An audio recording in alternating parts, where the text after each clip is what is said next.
There's something I need to say. This happened a long time ago, but I still think about it. I don't tell this story often because, well, you'll see. All I know is if you ever find yourself in Cold Creek, Pennsylvania, and someone mentions Black Hollow Road, don't go there at night. This happened in 1994. I was 12 years old living in Cold Creek, a quiet little town about an hour outside of Pittsburgh. It was the kind of town where everyone knew everyone, and nothing bad ever happened. Except for that road. Black Hollow Road. During the day, it wasn't much. Just an old, cracked stretch of pavement leading out past the edge of town. It was lined with dead trees and empty lots, the kind of place where nothing ever got built, and nobody ever really questioned why. But at night, that road turned into something else. A black tunnel of nothingness stretching out ahead of you. No streetlights, no houses. Just darkness. The kind of darkness that swallows you whole. The kind where you can't tell what's watching you from the trees. And believe me, something was always watching. I didn't have a choice. Every time my mom ran out of something, milk, sugar, eggs, she'd send me to Reed's Corner Store, just a couple blocks away. But the fastest way there? Black Hollow Road. I hated it. Even during the day, the place felt off. But at night it was like stepping into another world.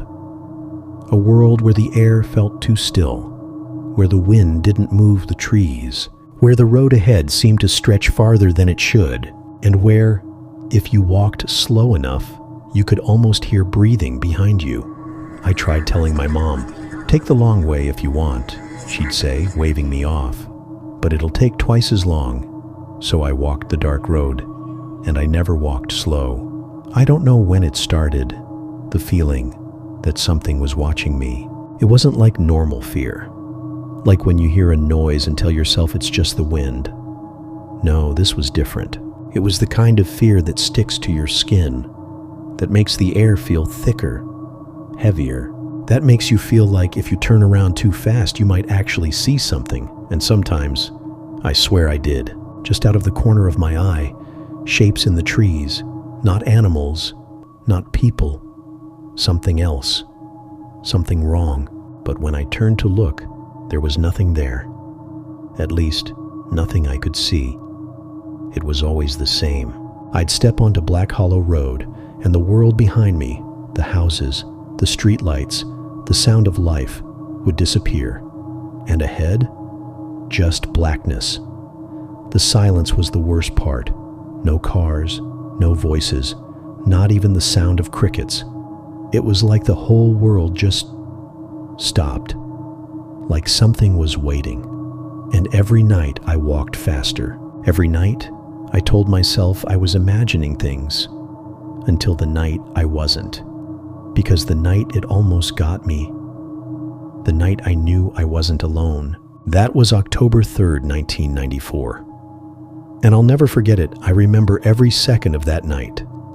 October 3rd, 1994. My mom sent me to Reed's Corner Store like always. It was a little after 9 p.m. when I started walking back home, and that's when I felt it. The kind of fear that doesn't just sit in your gut. It crawls up your spine. The air was too still.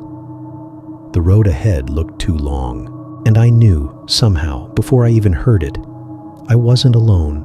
I walked faster. Then, a sound, soft, wet, breathing, not ahead of me, not behind me, above me. I stopped walking. Slowly, I lifted my head, and in the branches of the trees, I saw it. Something was up there, and it was climbing down. At first, I thought my eyes were playing tricks on me, that maybe it was just a shadow swaying in the breeze. But then, it moved. Too fast, too smooth. A shape, long and thin, crawling down the trunk of a tree like a spider. The air felt wrong, like something heavy was pressing down on me. My legs locked up. I wanted to run, but I couldn't. I could only watch. The thing was almost down now, close enough that I could make out its limbs. too many joints bending the wrong way. Its skin, wet and glistening like something freshly skinned, and its eyes, burning, orange-red, like embers buried in coal. It was staring at me. And then it opened its mouth, and what came out wasn't words. It was a low, hissing breath, like it was tasting me. And then it started moving fast. It came for me. The second it moved, I ran. I didn't think, I didn't breathe, I just ran. The road stretched out too long ahead of me, like it was shifting under my feet. The thing dropped from the tree without a sound. And then it followed. I heard it behind me. Not footsteps, scraping, like claws dragging over pavement. I ran faster, faster than I ever had in my life. But it was gaining. I could feel it, its breath on the back of my neck, the air shifting as its claws reached out. Then I felt it touch me. Something snagged my shirt.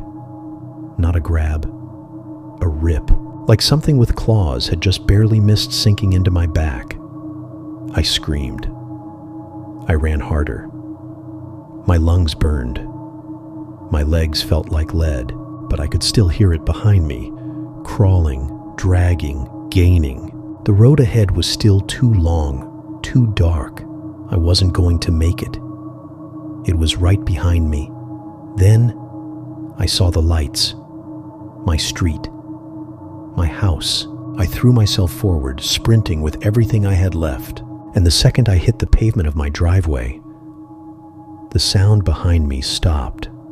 I turned, and there was nothing, just an empty road, like it had never been there at all. I stood there gasping for air, staring into the darkness. My whole body was shaking. I could still feel it. The thing, its breath on my neck, its claws reaching for me. But the road was empty, silent, like it had been the whole time, like I had imagined it. I swallowed hard and took a step back toward my house. And that's when I felt it. A cold breeze ran over my spine. Not the night air. Something else. Something too close. I spun around and ran inside, slamming the door behind me.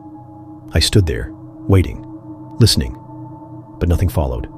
No sound, no movement, just my own heartbeat, pounding in my ears. Then, I looked in the mirror, and that's when I saw it. On the back of my shirt, a long, jagged rip, like something had almost grabbed me. Something with claws. I didn't sleep that night. I lay in bed, staring at the ceiling, shirt still ripped, heart still racing. I kept telling myself, it didn't get me. I made it home. But it almost did. And next time, it wouldn't miss. The next morning, I told my mom. She laughed. There's nothing out there in the dark that isn't there in the light. But that wasn't true. That road, Black Hollow Road, it was different at night. And I wasn't the only one who knew it, because years later, it got someone else. And this time, they didn't make it home. Years passed. I got older. I learned to drive. I stopped thinking about Black Hollow Road, and I told myself over and over, it was just my imagination. But then, Johnny Craig went missing. It was October 18th, 2003. He was 12 years old, same age I was when I saw it. He lived across the street from me. I was friends with his older brother. I saw him growing up, but I never really paid attention to him, not until he was gone. The police searched everywhere. Days passed. Then, they found him, or what was left of him. They found Johnny in the trees off Black Hollow Road, or at least they found what was left of him. His body was ripped apart. His bones were crushed. His skin was shredded, torn open like something had been feeding on him. The police said it was an animal attack, maybe a bear, maybe coyotes. But I knew the truth. I knew what really got him. The thing in the trees. The thing I had left behind. I ran. I escaped.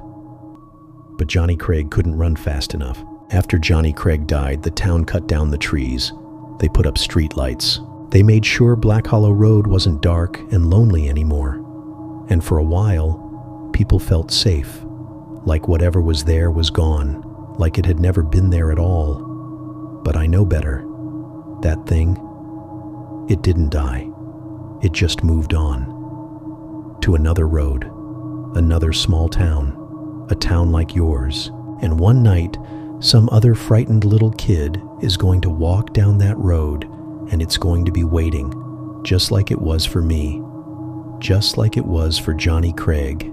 And next time, it might not miss.